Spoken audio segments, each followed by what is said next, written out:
সকালবেলা ঘুম থেকে উঠি দেখি বৃষ্টি হচ্ছে। সকাল বলতে আমি ঘুম থেকে উঠছি 10টায়। যাই হোক, আজকের দিনটা বৃষ্টি দিয়ে শুরু করলাম। আর গ্রাম থেকে অনেকগুলা কাঁচা পাকা আম নিয়ে আসছে। এগুলা কিছুটা মিষ্টি, আবার কয়েকটা আছে অনেক টক। টক হোক মিষ্টি হোক যাই হোক না কেন, রুম থেকে এত সুন্দর স্মেল আসতেছে। যেগুলো আবার অনেক বেশি টক ছিল, আমার মা সেগুলো দিয়ে আচার বানানো রেডি করে দিছে। ভাই, এই আচারগুলোর মধ্যে যে কতটুকু চিনি, মানে কত পরিমাণ চিনি দিতেছে তার হিসাব নেই। গ্রামের আমগুলো অনেক বেশি টক, এখানে অনেক বেশি চিনি লাগে।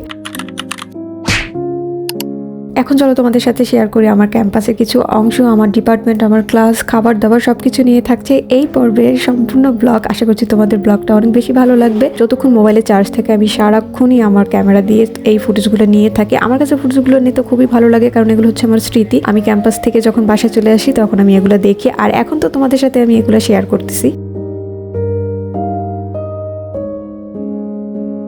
আর আজকে তো বৃষ্টি হয়েছিল, তারপর ক্যাম্পাসে এসে দেখলাম যে আরো রোদ উঠছে। আমরা দুই বান্ধবী ছাতা মাথায় নিয়ে হাঁটতেছিলাম। অবশ্যই এখন হচ্ছে আমরা খেতে যাবো। তো চলো তোমাদের সাথে একটু খাবারটা শেয়ার করি। যারা নাকি আমাদের ক্যাম্পাসে ঘুরতে আসে তারা নাকি অনেক রিভিউ পেয়ে আসে যে জাহাঙ্গীরনগরের ভর্তা অনেক বেশি মজা। ভাই, তোমাদের একটা কথা শেয়ার করি, জাহাঙ্গীরনগরের এই দোকানগুলোতে এই ভর্তাগুলো যে কবে মানে কতদিন আগে বানানো রাখছে, এগুলো আসলে আমার মনে হয় দোকানদারও জানে না।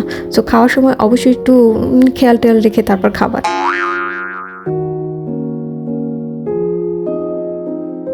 দেন খাবার দাবার শেষ করে আমরা আবার ডিপার্টমেন্টে চলে আসলাম, কারণ আমাদের দুপুরের পরে আরেকটা ক্লাস আছে। ওই ক্লাসটা করার পর হচ্ছে আমাদের অফ টাইম চলবে। তারপর সন্ধ্যার দিকে আমরা ক্যাম্পাসের বাসে করে আবার চলে আসবো বাসায়। যারা আমাকে নতুন দেখতেছো বা যারা আমার চ্যানেলের সাবস্ক্রাইবার আছো তারা অবশ্যই আমাকে কমেন্ট করে জানাবো যে আজকের ব্লগটা তোমাদের কেমন লাগছে। আমার ক্যাম্পাস ব্লগটা তোমাদের কেমন লাগছে।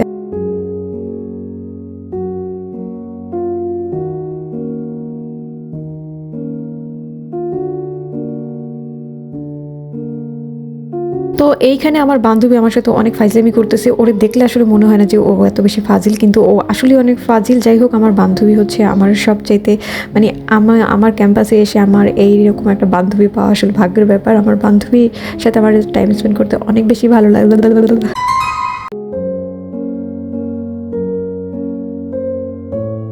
আমরা আসলে ঘুরতে বের হই কখন, যখন আমাদের অফ টাইম থাকে, আমাদের ক্লাস থাকে না, ওই টাইমে হচ্ছে আমি আর আমার বান্ধবী ঘুরতে বের হই। এর আগে আমরা বের হই না। আর যেই দিন আমাদের সিটি থাকে ওই দিন তো আমরা ভাই বেরই হই না, কারণ ওই দিন একদম পুরো নামাজ ঘরে গিয়ে পড়ালেখা ধুম চলে আর সিনারিটা তোমরা দেখতেই পাচ্ছ যে কতটা সুন্দর লাগতেছে। বৃষ্টি হওয়ার পরে যে আকাশটা এবং এনভায়রনমেন্টটা আসলে কতটা সুন্দর হয়ে থাকে সেটাই তোমাদের দেখানোর একটু চেষ্টা করতেছি আমি।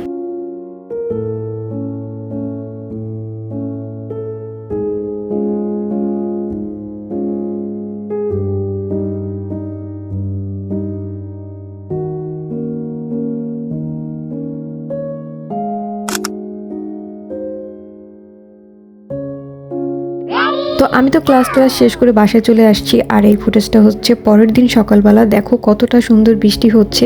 সো এই ছিল আজকের ব্লগ। আজকের মতো এখানে বিদায় নিচ্ছি। নেক্সট ব্লগে দেখা হবে, কথাও হবে। So bye bye.